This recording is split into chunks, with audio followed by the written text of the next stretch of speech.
Hey YouTube, it's me, it's Duncan, and here's my face. Boom! There we go, it's Shakespeare Sunday. And with a bit of luck, we're not going to have big internet problems anymore because they sent me a whole new box. And if that box doesn't work, frankly, I don't know what's going to happen, but it better had. So, I'm here, it's Shakespeare Sunday, and today we are doing The Merchant of Venice. Check that out. If you're on Facebook, you can't see that. That's the wrong way around. But if you're on YouTube, oh, look, it says The Merchant of Venice. How exciting is that? What a world we live in. So, two of my last two live streams were both an absolute washout because of bad internet connections. So I feel like I haven't really spoken to everybody since pretty much Tuesday, which is almost a week. That's the longest I've been without being online in ages, or at least without being consistently online and able to converse. So, your first thing to do is tell me how you're doing while we get ready to read this. Okay, just tell me what you've been up to. What have I missed over the last 5 days or so? I kind of had Wednesday, Thursday, Friday, Saturday, and then all of today, Sunday. I want to know what's happened on them. For me, you might notice we're in a slightly different orientation today. That's because, well, you don't really care, but we're selling our house, so, or we're trying to. So we've moved stuff around, and I moved it around for the thing. We moved it back, and frankly, I couldn't be bothered to move it. I need to move it tomorrow for more floor space for toddler tune time, but I thought, why bother right now? So I didn't do it. And you can't make me. Now, our people, I haven't got my screens up to check to see whether you guys are yabbering on over on YouTube. So let's just see. Let me just catch up over there. It's too much white. As soon as it lights me up white like that, I don't like it. Here we go. This is the one we want. Go to this control room and I can get your comments up. If there have been any, there might. Oh man, there's loads of comments. Okay, let's just grab them or drag them up there so I can read them. And we've got Megan says, hello Duncan. I say, hello Megan. Esme says, hi Duncan and everyone else. I say, hi Esme and everyone else. Tamsin says, hello Duncan, great to have you back. It's very kind of you to say. Hello Megan and Esme and everyone. She also says, I second that. Megan says, all of the limagers plus mummy watching. That's great to know. Tamsin says, hurrah. Jessica says, hello all. Megan, I am one of the original limagers. Do you know what? I found out that my granddad was born in Elam. Or at least he's registered in Elam. Just true. Lots of welcome backs. How exciting it is to be back. You couldn't believe how upsetting it is when all I want to do at the moment is just chat to people and it wouldn't work. So hopefully it's all working absolutely tickety-boo. I'm going to keep the screen up down here so that I can always see if we get any connection issues. But very exciting. Right, before we get started on the old Merchant of Venice, what I would love for you to do is make sure that you've liked the video. Click that like button. Click it only the once. If you click it twice, you unlike. If you click it 3 times, you like again. Whatever you do, click it an odd number of times. Second thing you can do is just invite people, get people along. Because you know I like to read to people. I don't care, I'd just read to one of you. If it was just me and Tamsin, I'd just chat to Tamsin. I wouldn't care really, but you know, the more the merrier is the basic way it works. Jessica says she used to live in Elam. Apparently, the first game of bar billiards was in Elam. The first table, they've got a table there. It's not the original table, but I love bar billiards. I don't know if that's true though. It might be one of those baseless claims that places make, but I believe it's the truth. I believe it is. It's very exciting for me because I love bar billiards. So, what have you been up to? We've been, well, the 10-mile bike ride does sound amazing. 10 miles is quite a long distance. 10 miles. Not sure I'd be up for. How far is? Oh, I've probably done 10 miles actually. Well, last time I went on a bike ride, of course, I got stung on the forehead by a wasp. Right there it was. Nightmare. Nightmare. But my bruise is pretty much gone. My black eye's pretty much gone. We're all good. So we're all happy. So I reckon we're getting to starting the Merchant of Venice. Now, what do we know about the Merchant of Venice? Pretty sure is got the line, if you prick me, do I not bleed, in it. That's pretty much all I know. That's all I know about the Merchant of Venice. It might mention a pound of flesh, but I don't know. Yeah. If you don't know what we're doing here, this is the box. This is the box of glory, or the box of story, if you will. Oh, Helen says, hello Duncan, glad to see you back. I'm really, really pleased to be back. I mean, literally, I missed one I just missed story and joke time, and that was it. I felt like, oh, and half of my Martello session. But it felt, oh, and my NHS singing session. So actually, I did miss 2.5 things. But yeah, they were all on one day, so, you know, it doesn't, it feels like it's been ages, but at the same time, it was just one day's worth of missed stuff. Livage down the back roads to the canal, then onto the beach and a dip in the sea. That sounds amazing. Sounds incredible. I love it. Right, so if you don't know what's going on, this box is full of glorious stories, including past stories: Macbeth, The Tempest, Twelfth Night, Midsummer Night's Dream, Hamlet, Romeo and Juliet, The Taming of the Shrew, Julius Caesar, Antony and Cleopatra, and As You Like It. We've done all of them, and today we're reading The Merchant of Venice. What I do is I just read one of these stories. They're the plays turned into story form, so we all just know what's going on. It's a lovely time had by all, and I reckon we're approaching start time. So let's see who's in this book. We'll look at the dramatis personae, the cast list. Here we go. That's more like it. 8 people. That means I can do the full range of my accents. Do you remember the French accent from last week? That was a magical moment. We're really privileged to enjoy that. We've got Antonio, a Venetian merchant. He looks shifty. I don't know if you can see that he looks shifty, but he looks shifty. True story. Battle. Is this a terrible story? Shaming. Is this terrible? I don't know it. Honestly, I don't know it. Bassanio. I mean, look. How would you pronounce it? Bassanio. Bassanio. I'm going to go for Bassanio. Okay, and if you feel like I'm getting it wrong, tough. Right, Bassanio. Portia. I can say that one. Oh, Bassanio is Antonio's young friend, and he is in love with Portia. Portia is a noblewoman of Belmont and is in love with Bassanio. Well, that's good, isn't it? They already love each other. There's Nerissa. There's somebody else called Nerissa, a famous person or character in something. Oh, the Shrew. Yes, you did choose that. Yeah, that's appalling. Nerissa is Portia's maid. Shylock, a Venetian moneylender.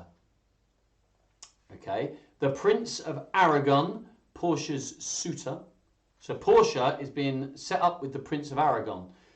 She's a noblewoman, so it's not a massive surprise. The Prince of Morocco, another suitor. So she's being set up with princes, not with Bassanio, so that's probably a problem. And the Duke of Venice. Well, we're all about the Venice here. So what do we reckon? I reckon Shylock, he can be a bit Cockney. The Prince of Aragon, he can be arrogant. He can be, oh yeah, okay, like that's how he's going to speak. I reckon the Venetian merchant, I think because he's the merchant of Venice, I think he is going to be Scottish because Tamsin suggested, she made a joke about King Duncan Strikes Back or Returns or something, which was a reference to my name, but obviously since we've already done Macbeth, I took it to mean it was a sequel, and so she suggested I did this whole thing in a Scottish accent. Well, I'm not going to do that, but I will do Antonio in a Scottish accent, or as Scottish as I can make it. Esme, before I start reading it, says, back at Granny and Grandpa's house. Well, Megan's going back to school, so just you until the weekend. Do you not go to... Oh, because you're different year groups, of course. Oh, Lauren is here, which to me means that Noah is here and Maddie is here. How wonderful is that? Very exciting to have you folks here. How brilliant are you? Nice of you to join us. I believe they're down the beach, which is good, a good place to be. So, here we go. Are you ready? Here we go. The Merchant of Venice. I've got to remember, right? What's his name? Antonio. He's the Scottish one. Shylock was going to be Cockney, and the Prince of Aragon was going to be arrogant. I'm clever like that. So, one afternoon in the city of Venice, 2 men stood together on a bridge over a canal. The older man, Antonio, Scottish, was a successful merchant. His companion was his friend Bassanio. Antonio had just told Bassanio a scandalous piece of gossip, but Bassanio did not seem to be interested. What Scottish? How does it go? What? Hey, oh, hello there. What's wrong, Bassanio? Said Antonio. I've got a funny voice. I've got to remember how to speak like that. Oh, there we go. I've kind of found it now. There, it's kind of a little bit. It's not exactly Scottish, but it's Scottish enough. There we go. Shall we hark back to the start of the sentence? It's weird, isn't it? So, what's wrong, Bassanio? Said Antonio. You've hardly spoken a word to me. Bassanio peered down at the canal. Well, firstly, your voice is weird, he said. And secondly, last year I visited the town of Belmont. I had dinner there with a man who had a beautiful young daughter named Portia. Ah. She was wise, witty, and you fell in love with her, interrupted Antonio. Bassanio blushed. Yeah, where are you from exactly? I travelled all around the Highlands, so my voice got jumbled up. As a child, it got mixed up, so I spent some time in Denmark or something. I don't know. Just get off my case and let's get on with the story. Okay, I mean, it's better than Jacques last week. I know it is. You know, my Scottish accent's normally quite good. I don't know what's happened. No, there you go. So, and you fell in love with her, this lady that you were talking about before we went off on that tangent. Bassanio blushed. I've been thinking about her ever since, he confessed. 2 days ago, I learned that Portia's father has died, leaving her all of his fortune. That's nice. She is one of the richest women in Italy. Antonio slapped his friend on the back. Then go to Belmont and woo her, he urged. Just checking. That's who's reading next. Rich suitors are flocking to propose to Portia, even princes from foreign lands, groaned Bassanio. What chance will I stand against them? I can't even afford a new suit of clothes. How much money do you need to woo Portia in style? Antonio asked. 3,000 ducats, replied Bassanio. Ducat? Wasn't he in Star Trek Deep Space Nine? He was, but that's in the future. We're reading this story in the past. Oh, okay. Well, then we'll stop mentioning ducats. Deal. You lost your accent while we had that aside. I know, I forgot that I was being me. Anyway, Antonio lowered his voice so that passers-by would not hear him.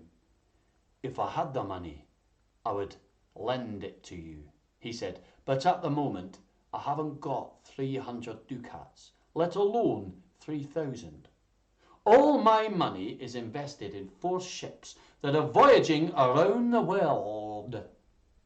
When they return to Venice, I'll be a wealthy man again. But until then... So you can't help me, Bassanio cried in despair, a little ungratefully. My reputation is still good, said Antonio. Find a moneylender who will loan you 3,000 ducats, and I will sign a bond promising to repay him. Bassanio beamed. You are the best friend a man could have, he declared, a bit mushily. While Bassanio and Antonio were talking on the bridge in Venice, in Belmont, the lovely Portia paced to and fro across a newly furnished room. Her serving maid, Nerissa, watched from a chair in the corner.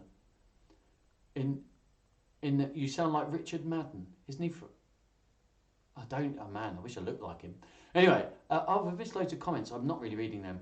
Surely a bridge should be over a burn, not a canal. I presume that's a Scottish reference. Oh, hi, I see. Over the burn. They're still in, or a Shylock. Oh my goodness, the jokes over there are too good. It shows that we've missed story and joke time.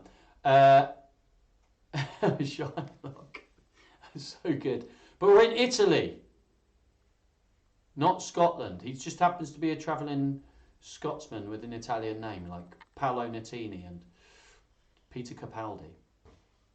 I should be doing more of a Peter Capaldi voice. Anyway, where were we? While Bassanio and Antonio were talking on the bridge in Venice, in Belmont, the lovely Portia paced to and fro across a richly furnished room. Her serving maid, Nerissa, watched from the chair in the corner. In the centre of the room was an oak table, and on it were 3 caskets, one made of gold, one of silver, and another of lead. What do you mean cross with Shrek? Hey, I don't know. Suddenly, Portia stopped pacing and stamped her foot. This is... Oh, wobbled my camera. This is so unfair, she grumbled. I'm an intelligent, educated woman, but can I choose a husband for myself? Oh, no. The man who marries me must select one of these stupid caskets. If he picks the right one, I have to be his wife. It's a lockdown. He can't travel. You guys stop killing me in the comments. I'm supposed to be reading a book. This is Antonio Cummings. I don't know who that is. Oh, I get what you... It's got what you mean, and I'm going to leave that. That was one of the conditions of your father's will, miss, said Nerissa. If you hadn't agreed to it, you wouldn't have inherited his money. A far-off look came into Nerissa's eyes. I know who I'd pick as a husband for you, she said, demanded Portia. And she said, who? Demanded Portia. That Venetian gentleman who came to dinner last summer, Nerissa cooed. A faint redness crept into Portia's cheeks. His name was Bassanio, wasn't it? She said. So it was, exclaimed Nerissa. There was something special about him, and if you ask me, he thought you was special too, miss. Portia's cheeks turned an even deeper red. Nonsense, she said. Bassanio has probably forgotten all about me. As the sun set over Venice, Bassanio strolled around a public square, discussing business with Shylock, the moneylender, who was a thin man with a long, grizzled beard.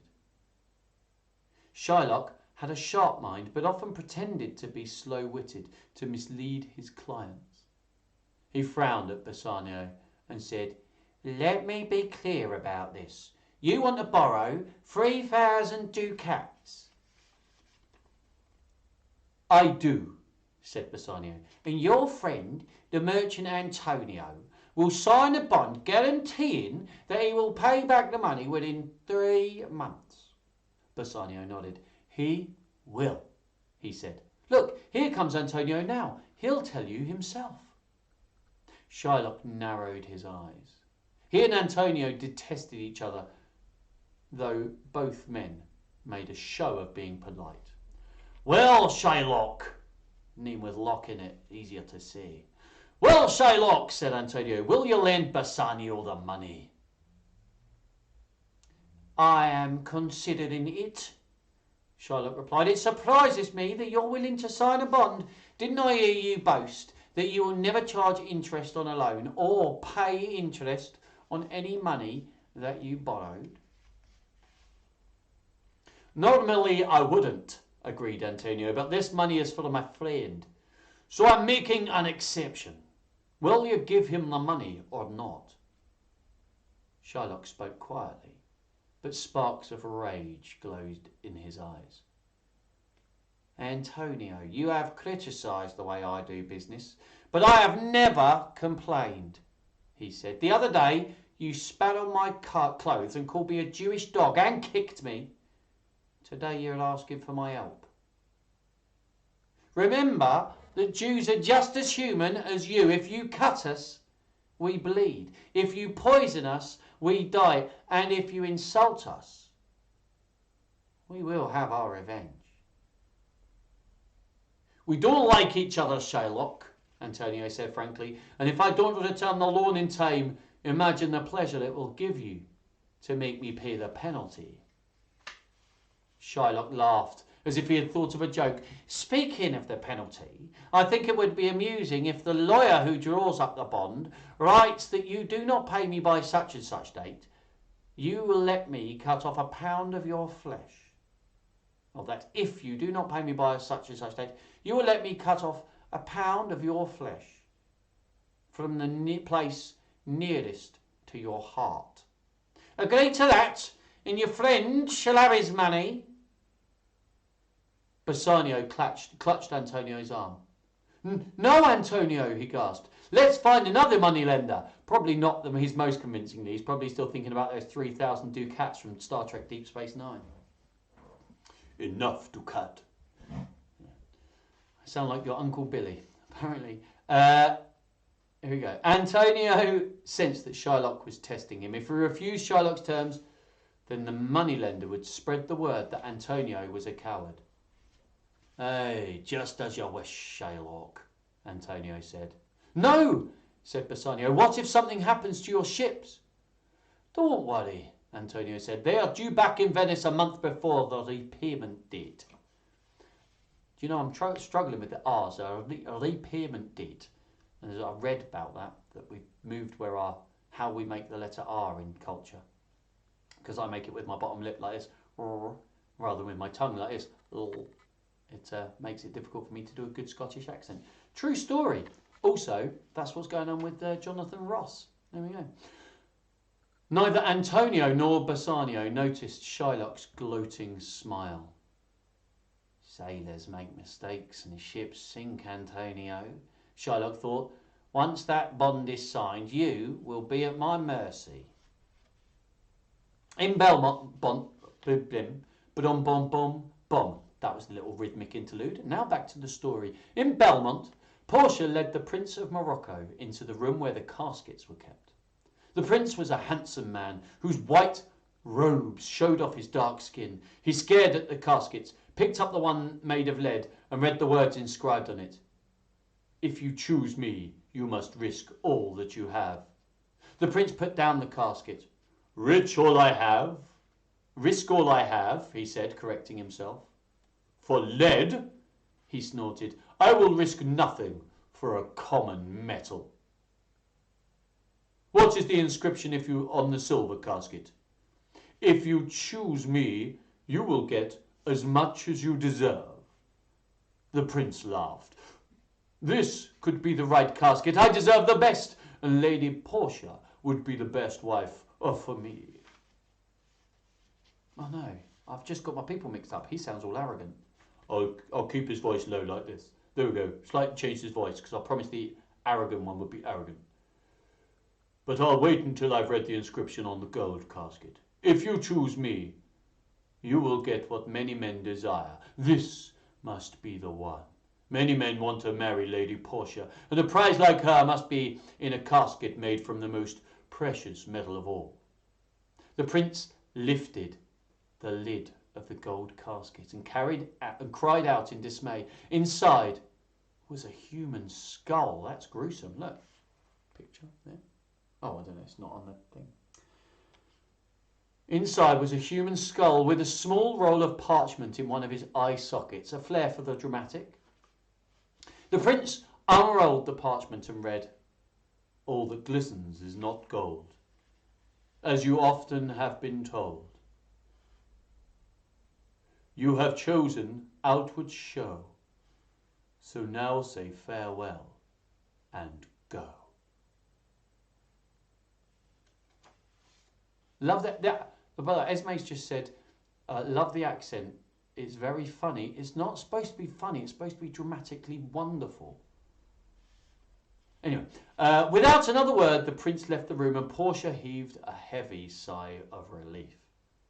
The next morning in Belmont, the Prince of Aragon, he's arrogant, took his turn at choosing between Portia's 3 caskets. He stroked his beard and spoke his thoughts aloud. Lead is too crude for my tastes, he said, and gold is too obvious. I chose the silver casket. The prince opened the casket and found a miniature painting of a man dressed as a jester. With the painting was a parchment scroll which read, This picture makes it plain to see that you have chosen foolishly. Though you are strong, your mind is weak, and you are not the one I seek. I mean, could have opened it up, could have just said, no thanks. The prince bowed to Portia. I will not make an even bigger fool of myself by staying any longer, my lady, he said, and left. He got a bit less arrogant towards the end there, didn't he? The next moment, Nerissa burst into the room. You'll never guess who I met in town, miss, she jabbered. Bassanio, he's on his way. Oh no, don't I sound a lot like Shylock? Did I sound like this before? I think I might have sounded a bit like it, yeah. Bassanio, he's on his way here to ask you to marry him. Isn't that romantic? Portia felt as excited as Nerissa, but kept her feelings hidden. Romantic or not, he will have to take the test like all the other suitors, she said solemnly. Bassanio and Portia were delighted to meet again. Portia explained the peculiar conditions of her father's will. Bassanio admitted that he was poor and described how and why Antonio had borrowed money from Shylock.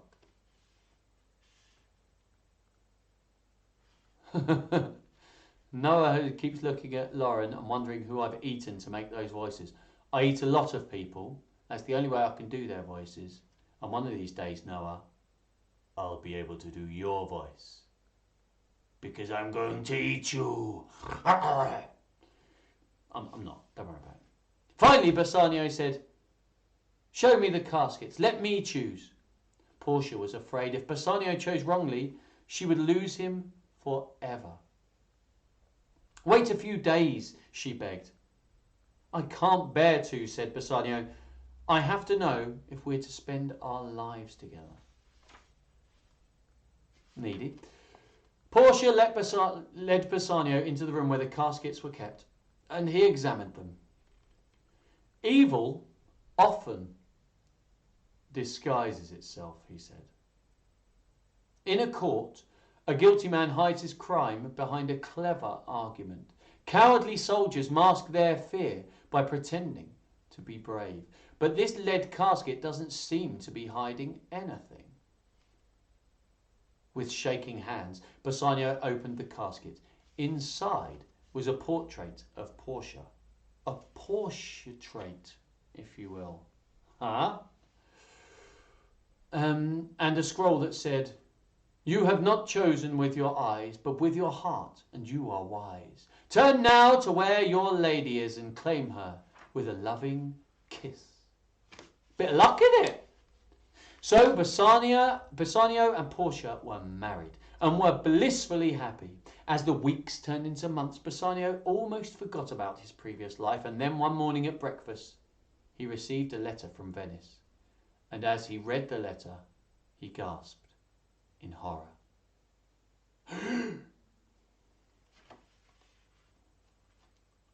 Is it bad news? Inquired Portia. The worst, Bassanio said. Antonio's ships have been lost at sea. Shylock has had him thrown into prison and says that Antonio must keep his bond.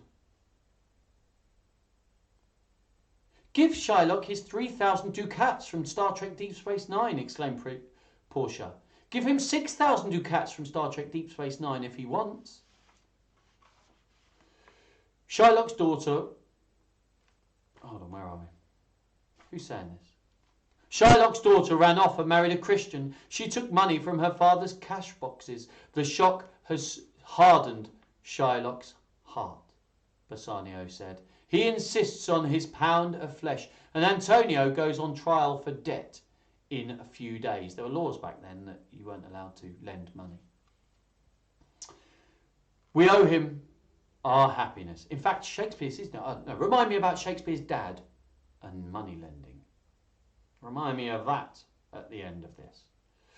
Don't let me forget, because you know what I'm like, I'll forget. We owe him our happiness, said Portia. You must go and see him at once. While Bassanio was packing for his trip, Portia called Nerissa to her and told her about Antonio. Poor fellow, Nerissa sighed. I'm going to help him, announced Portia. My cousin, Dr. Bellario, taught me a lot about the law when I first tried to understand father's will. I'll call on him, ask him for a letter of introduction to the Duke of Venice. It's all right, isn't it? And discuss Antonio's case. Then you and I are off to Venice, disguised as lawyers. On the day of Antonio's trial, all Venice seemed to be packed into the courtroom. The Duke of Venice sat in the judge's chair, with Shylock to his left and Antonio and Bassanio to his right. The Duke signalled for silence and said, Where is the liar Balthazar sent by Dr. Bellario to defend Antonio? That's how he speaks. Portia and Nerissa stood up and bowed. They were wearing lawyers' robes, and Portia had glued on a false beard. Are there any women here? No, no, no, no, no, no, no. Here I am, my lord, she said in a deep voice. Here I am, my lord. No, no, you may begin, declared the Duke. Portia turned to Shylock. Will you give up the bond if Antonio returns the 3,000 ducats he borrowed from you? She asked. I would not give it up for 60,000 ducats, from Deep Space Nine. Shylock hissed. Antonio, were you tricked into signing the bond? No, replied Antonio. Portia shrugged. Then the bond is legal, but Shylock must be merciful, she said. Merciful? Hooted Shylock. Why must I be merciful? Because mercy brings a blessing both to those who receive it and to those who give it. Portia told him. I don't want to be blessed, grunted Shylock. I just want justice to be done. Show me the bond, said Portia, still pretending to be a male lawyer. When was the last time we had a story where somebody didn't dress up as somebody? It's just interesting, isn't it? The clerk of the court handed her a parchment which she read quickly. The moneylender is right, she said. The law is on his side. Antonio, unfasten your shirt and prepare to die. Give me your hand. Oh no. Give me your hand, Bassanio, whispered Antonio. Goodbye, my friend. Shylock produced a dagger and began to sharpen it on a small stone. Take care where you cut, Shylock. Why? Snapped Shylock. According to the bond, you can cut off a pound of Antonio's flesh from the place closest to his heart. But there is no mention of blood. Shed one drop of his blood and the state of Venice will confiscate everything you own. And Shylock knew he had been outwitted. Crafty! He glowered at Portia. I always presume that's glowered. Never heard it said out loud. It's something you read in books.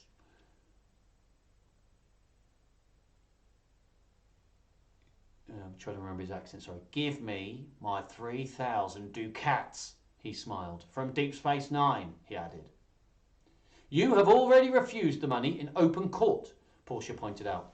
The Duke spoke severely to Shylock. According to the laws of Venice, he said, if someone plots to take another's life, half his property will be confiscated by his estate, and the other half will be given to his intended victim. Shylock's face went pale. I have lost everything, he whimpered. You may as well sentence me to death. Will you show Shylock any mercy, Antonio? Said Portia. Antonio looked at Shylock and saw not a loathed enemy, but a broken old man. I wish to end the hatred between us, he said. Let Shylock keep my half of the property, as long as he agrees to become a Christian. Took a weird turn, didn't it? I thought, anyway. The Duke stood up. The case is closed, he said. All are free to go. The crowd in the courtroom cheered and chanted Antonio's name. Bassanio forced his way through the throng and caught Portia by the arm. Master Balthazar, you have saved my best friend's life, she gushed. He gushed. I swear that I will give you anything that you ask for. Portia smiled. Then I will have your gold ring, she said. People are so harsh in this, always manipulating people, making them feel bad. Anyway, then I will have your gold ring, she said. Bassanio's face fell. That is my wedding ring, he said. I swore to my wife I would always keep it safe. And you swore to me that you would give me anything I asked for, said Portia. Your wife is married to a man who thinks nothing of breaking promises.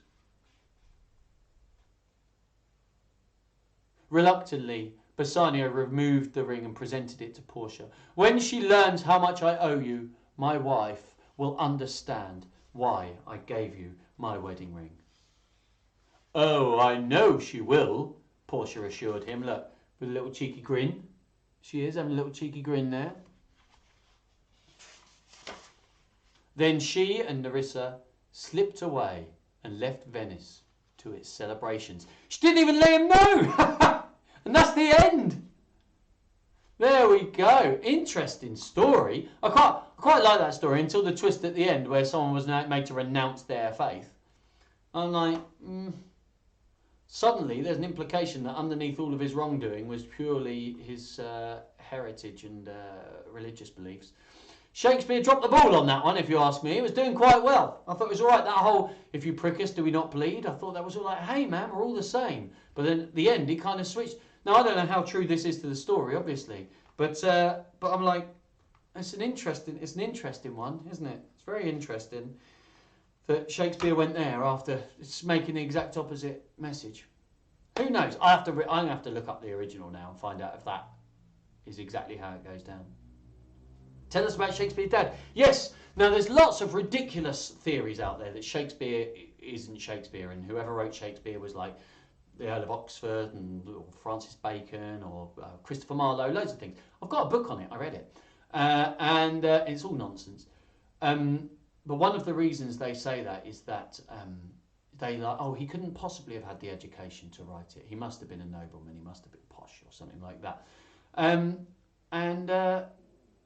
I've, it's interesting until you consider that Shakespeare almost certainly went to the grammar school, and Shakespeare's dad was the local alderman, which is like being mayor almost. He was like more or less ran the town for a bit, so he definitely would have had a bit of money. But here's the interesting thing: you mentioned there about being tried for debt and owing debt to people.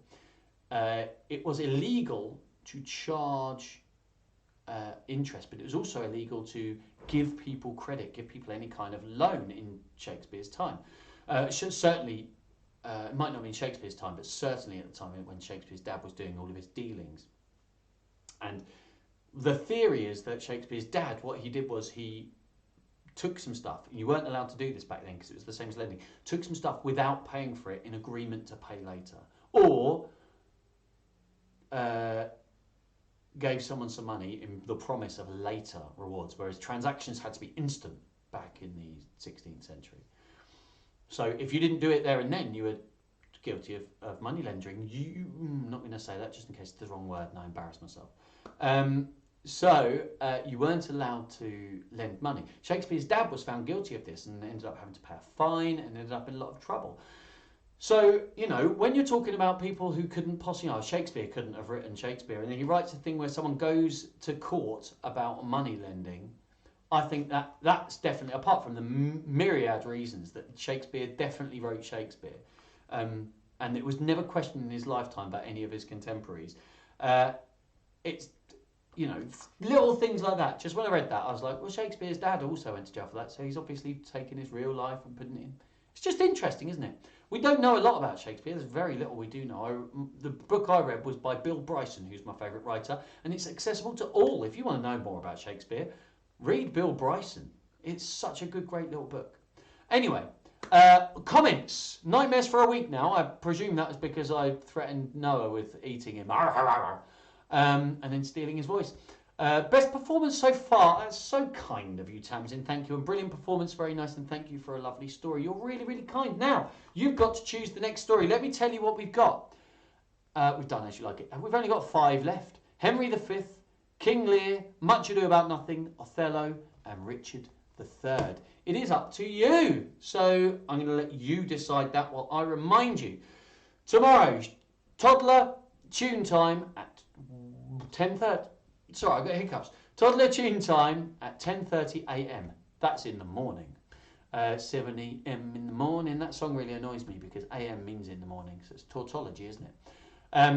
So at 10:30 a.m. toddler tune time. Love it if you could join me for that. I know that some people will be at school, actual real life school. So you won't be able to join me. But those of you that aren't, please, please, please consider joining me for toddler tune time and tell a friend. Also, just keep coming to all of my stuff. I really appreciate the fact that you guys do that. You've no idea what it means to me. One of these days, I'll get to show you what it means to me. But, you know, until then, I just got to keep telling you that it really honestly means so much. Anyway, never mind all of that nonsense. We've had a request. It is for another one that I know nothing about. Let me tell you what of the books that I know. I know about Henry V, but not because of this, but because I know about Henry V, because I'm a bit of a kings and queens buff. So I know a bit about Henry V, the story, but I don't know anything about the play. I know about King Lear because it's my favourite. I'm glad we're waiting on that one. I know nothing about Much Ado About Nothing. In fact, I know Much Ado About Nothing about much this play ado. Oh, stop talking. So, boom, looking forward to that. I know nothing about Othello at all. Couldn't even quote anything from it. I think there's someone called Desdemona in Othello. That's as much as I know. And Richard III, again, I know a little bit because of just knowing about history. But also, I know the historical context of why that book was written. So, we are doing, as requested, Much Ado About Nothing. Let me put this back so that it's in the correct place. Boom. So, only 5 left, and then I'm going to have to find something else to do on a Sunday. Suggestions welcome. Much Ado About Nothing. That is what we're doing in 1 week's time. Thank you so much for joining me. Thank you for putting up with my poor internet signal that I used to have. But you will notice the slick through line that we've had throughout this entire thing. As far as I've noticed, not a single buffering on my phone, not a single buffering on my laptop. We are dual streaming like geniuses. Saving King Lear for until last. Sorry, Owen. Do you know what Owen said? And he dips in and out of these Shakespeare Sundays, but Owen said that what he was going to do is, after saying that thing over and over again, he will make sure that he doesn't watch King Lear just because it would be funny. That's nice of him, isn't it? He's a really good friend of mine. Saving King Lear until love. You said that one. Henry V for GCSE. Yes, once more onto the breach, dear friends, and close the wall up with the English dead. See you again soon. I will see you soon. Thank you, Duncan. Great story as always. Looking forward to Much Ado About Nothing next week. Then me too. Yay, thank you, thanks, see you soon. All the lovely comments, thank you. Please, everybody, stay safe. I'm going to finish while I'm on the camera to Facebook. Thanks, Facebook, for joining me. They had a little bit of extra at the beginning, you see. I gave them a little bonus footage. You guys, you're wonderful. I'm going to click onto the final screen. So there we are. There's the thing. It's Toddler Tune Time. Headstrong Singers tomorrow and another Toddler Tune Time. Those are the next 3 things. Thank you for joining me. Take care. You're all wonderful. I love every single one of you. Bye-bye.